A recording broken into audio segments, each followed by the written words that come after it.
Hello everyone, welcome back to my channel Red Rock English Academy, and thank you so much for your likes and subscribe on my first video. So dear, in this video I will let you know about the speaking tips and parameters. I believe tips and parameters both are important, as tips help us to improve our IELTS speaking and parameters can help us to know about our band scores. अगर हम बात करें हमारे tips की, तो हमारा जो first and most important tip है that is maintain good posture. जब भी आप स्पीकिंग करो तो आपका पोस्चर जो है वो बहुत अच्छा होना चाहिए, ठीक है। आपकी बैक स्ट्रेट होनी चाहिए, जो हैंड मूवमेंट है उसको कंट्रोल करो, टेबल के ऊपर बहुत ज़्यादा हैंड मूवमेंट मत करो।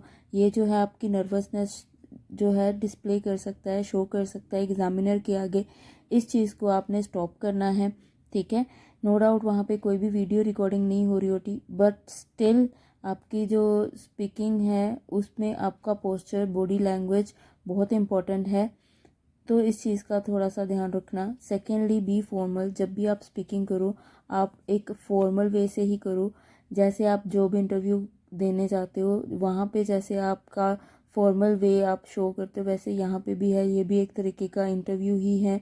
यहाँ पे हेलो हाय जैसी लैंग्वेज नहीं यूज़ करनी है, good morning, good afternoon sir, ऐसी लैंग्वेज यूज़ करो, ठीक है। थर्ड जो हमारा टिप है दैट इज़ स्पीक क्लियरली। जो भी आप स्पीकिंग दे रहे हो, जब भी स्पीकिंग देते हो तो आपकी जो स्पीकिंग है वो क्लियर होनी चाहिए, ऑडिबल होनी चाहिए एग्ज़ामिनर को। ये नहीं है कि आप बिल्कुल बहुत स्लो बोल रहे हो, एग्ज़ामिनर को समझ में नहीं आ रहा, आपको बार बार पूछना पड़ रहा है, ठीक है। इसके अलावा अगर आपकी रिकॉर्डिंग अच्छे से नहीं हो रही तो ये भी एक बहुत बड़ी प्रॉब्लम हो सकती है। ये नहीं है कि आप जब भी आप स्पीकिंग करने जाते हो तो आप जब एक बार स्पीकिंग दे देते हो तो उसके अकॉर्डिंग आपके बैंड स्कोर लग गए। नो, जो आपकी रिकॉर्डिंग होती है वो भी आपकी बाद में चेक होती है, तो आपकी जो स्पीकिंग है वो क्लियर होनी चाहिए और ऑडिबल होनी चाहिए। फोर्थ जो हमारी टिप है that is give full answers. अपने आंसर्स जो है वो कंप्लीट आंसर करो, मिड में नहीं छोड़ना है। सेंटेंस स्टार्ट किया मिड में छोड़ दिया, ठीक है, कनेक्टर नहीं लगाया, ऐसे ही भूल गए कोई वर्ड्स, तो ये क्या हो गया कि आपके आंसर जो है वो इनकम्प्लीट है। ट्राई करो कि अपने जब भी आप आंसर करो तो वो फुल आंसर करो। फिफ्थ हमारा जो टिप है दैट इज़ बी पोलाइट। अपनी स्पीकिंग में हमेशा पोलाइटली ही बोलो। जैसे आप पंजाबी में या हिंदी में बात करते हो रिलैक्स रह के, ठीक है, वैसे ही आप इंग्लिश में भी वैसे ही बात करो। इसमें कोई भी जैसे हसल बसल में बात मत करो, आराम से ही अपनी स्पीकिंग करनी है। फाइन। जो हमारा सिक्स टिप है दैट इज़ स्पीक अप। जितना आप ज़्यादा बोल सको उतने ज़्यादा वे से अपने आइडियाज़ को एक्सप्लेन करो।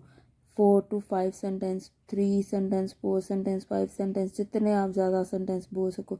जैसे आप अगर आप स्पीकिंग की क्लासेस ले रहे हो या आप स्पीकिंग की प्रैक्टिस कर रहे हो, ये सोचो कि अगर आपने 3-4 मंथ्स में जितनी स्पीकिंग आपने प्रैक्टिस करी है तो आपके पास जो 11 to 14 मिनट्स में आपकी स्पीकिंग हो रही है उसके अंदर आपने जो भी सीखा है वही आपका चेक होने वाला है। सो ट्राई करो कि अपनी स्पीकिंग में एक सिंगल सेंटेंस के अंदर आंसर मत करो, इसमें सेंटेंसेस ऐड ऑन करो, आइडियाज़ ऐड ऑन करते रहो। नेक्स्ट जो हमारा टॉपिक टिप है that is tip number 7। It's about stick around your topic. जो भी आपका टॉपिक आपको मिला है उसके स्टिक अराउंड रहो, उसके रिलेट ही आंसर करो, ठीक है। अगर आप स्पीकिंग करते करते इधर उधर बोलना स्टार्ट कर देते हो या कई बार क्वेश्चन समझ में नहीं आता है, क्वेश्चन लाइक अगर आपको गिफ्ट के बारे में ही क्वेश्चन पूछा गया है that is gift you gave someone and someone gave you, कई बार अंडरस्टैंडिंग में प्रॉब्लम हो जाती है। तो ये चीज़ का थोड़ा सा ध्यान रखो कि जब भी आपको टॉपिक मिला है उसको अच्छे से रीड करो कि कौन सा टॉपिक है, किस चीज़ के बारे में है, पास्ट में है, प्रेजेंट में है। जो भी आपका टॉपिक है उसके स्टिक अराउंड रहो, उसके आइडियाज़ के ऊपर ही सेम एज चलते रहो। ये नहीं है कि हाँ कुछ और स्टार्ट किया था बोलते बोलते कहीं और ही चले गए, ये चीज़ मत करना। एट्थ जो हमारा टिप है that is don't memorise your answers. जब भी आप, ये नहीं होता है कि आप किसी ट्रेनर से आइडिया मत लो या यूट्यूब से मत देखो या कहीं से रीड मत करो। रीड करो, सुनो, बट उसको अपनी लैंग्वेज में ट्रांसफ़र करो। याद मत करो। अगर आप याद करके उस चीज़ को बोलते हो तो क्या होता है कि डेफिनेटली एग्जामिनर को पता चल ही जाता है। ठीक है। जो एग्ज़ामिनर होते हैं वो एक्सपीरियंस होते हैं इन चीज़ों में, उनको पता होता है कि आप कहाँ पे लैग कर रहे हो, कैसे आपने एकदम से स्पीकिंग अप कर ली। दैट मीन्स कि आपके आंसर जो है मे बी वो कहीं ना कहीं मेमोराइज रहे हैं, ठीक है। जैसे आप अगर आप पार्ट 1 में थे या आप पार्ट 3 बोलने जा रहे हो, ठीक है, वहाँ पे आपके क्वेश्चन एरे जो है उसके आंसर करते करते आप में पॉजेज आ रहे हैं, फ्लुएंसी ठीक नहीं है। तो अगर आप मेमोराइज आंसर बोलोगे डेफिनेटली वो आप फ्लुएंटली बोलोगे, है ना। तो ये चीज़ मत करना। अगर आप ये चीज़ करोगे तो डेफिनेटली आपके बैंड स्कोर इफेक्ट होंगे ही। 9th जो हमारा बहुत इंपॉर्टेंट टिप है that is don't forget to write your ideas. जो भी आपके आइडियाज़ होते हैं उनको लिखना मत भूलो।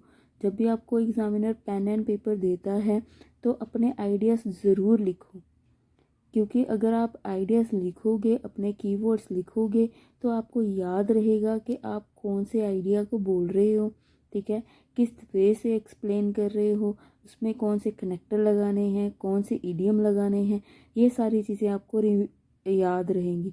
अगर आप नहीं लिखोगे तो कहीं ना कहीं आपका आइडिया जो है वो लैक करेगा ही, आप भूल जाओगे, क्योंकि एग्ज़ाम का भी प्रेशर रहता है, ठीक है। तो ये चीज़ें जो हैं इफ़ेक्ट करती हैं आपकी स्पीकिंग के ऊपर। लास्ट जो हमारा स्पीकिंग का टिप है that is explain in foreign words. जो आपकी स्पीकिंग है, जो भी आप वर्ड्स वगैरह यूज़ करो तो ध्यान से उस चीज़ को एक्सप्लेन ज़रूर करो इंग्लिश में।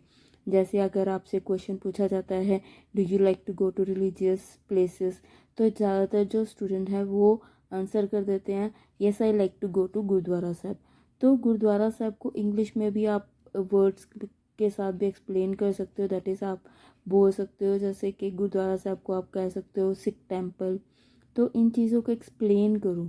अगर आप एक्सप्लेन कर पा रहे हो, अगर आप इंग्लिश वर्ड को यूज़ कर पा रहे हो अच्छे तरीके से, तो डेफिनेटली आपको जो डिज़ायर बैंड स्कोर है वो ज़रूर ही मिलेंगे, ठीक है। नेक्स्ट अगर हम बात कर लें that is related two parameters. जो पैरामीटर्स हैं वो भी बहुत इंपॉर्टेंट होते हैं। जो आपका स्पीकिंग का पार्ट 1, 2, 3 तीनों ही पार्ट में ये पैरामीटर्स यूज़ किए जाते हैं। हर एक पैरामीटर के 9 बैंड स्कोर होते हैं। तो ये पैरामीटर भी बहुत इंपॉर्टेंट है। इनके बारे में भी अगर हम थोड़ा सा देख लें that is first one is FNC, that is fluency and coherence. Fluency like बहुत ज़्यादा फास्ट भी नहीं बोलना है, बहुत ज़्यादा स्लो भी नहीं बोलना है। आपका जो फ्लुएंसी है वो एकदम नॉर्मल तरीके से रहना चाहिए, ठीक है। Second is coherence. कोहेरेंस अपनी, जैसे मैंने आपको पहले भी टिप दिया है कि आपका जो टॉपिक है उसके रिलेटेड ही बात करो।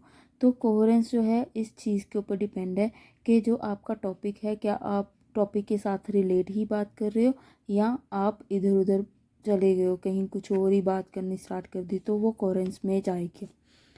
नेक्स्ट जो हमारा पैरामीटर है that is LR. LR is lexical resources. इसमें आपकी वोकेबलरी, सिनोनिम्स, आपके कनेक्टर्स, ये सारी चीज़ें इसमें इंक्लूडेड रहती हैं। थर्ड हमारा पैरामीटर है that is PRO, that is pronunciation, कि आप वर्ड को प्रोनाउंस कैसे कर रहे हो। रीच्ड होता है, रिचड नहीं होता है, पीपल होता है, पीपल नहीं होता है, टॉक्ड नहीं होता है, टॉक होता है।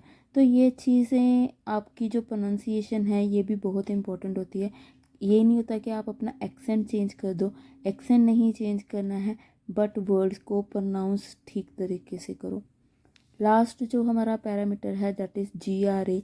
जीआरए is grammar range and accuracy.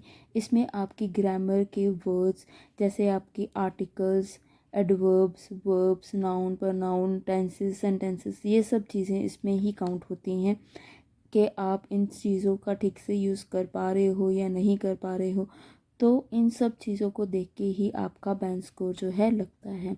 I hope this video will be helpful for you and thank you so much for watching.